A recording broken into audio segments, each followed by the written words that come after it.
তীব্র গরমে ভোট দিতে গিয়ে লাইনে দাঁড়াতে দাঁড়াতে হৃদরোগে আক্রান্ত হয়ে মারা গেলেন পটাশপুর বিধানসভার 234 বামুনবার বুথের ভোটার নৃপেন্দ্রনাথ দাস। লাইনে দাঁড়িয়ে অসুস্থ হয়ে মাটিতে লুটিয়ে পড়লে তড়িঘড়ি অচৈতন্য অবস্থায় স্থানীয় হাসপাতালে নিয়ে যাওয়া হয়। সেখানে মিনিট দশেকের মধ্যে প্রাণ হারান ওই ব্যক্তি। চিকিৎসকেরা জানিয়েছেন চড়া রোদে হৃদরোগে আক্রান্ত হয়ে মারা গেছেন বলেই খবর।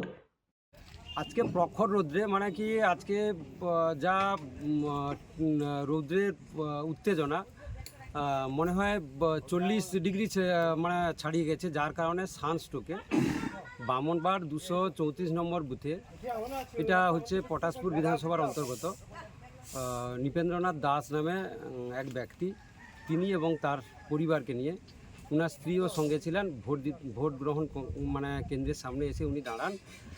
আর কিছুক্ষণ অবশ্যই অপেক্ষা করেছিলেন, তারপরে প্রচণ্ড রৌদ্রের কারণে উনি হঠাৎ মাটিতে লুটিয়ে পড়ে, তারপর তাকে ধরে আমাদের স্থানীয় একটা হাসপাতালে, মানে বেসরকারি হাসপাতালে এখানকার মানুষ নিয়ে যান।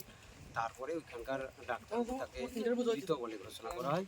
তো এই যে মৃতটা হয়েছে, এটা প্রচুর রৌদ্রের কারণে এই মৃত বলে আমরা মনে করছি।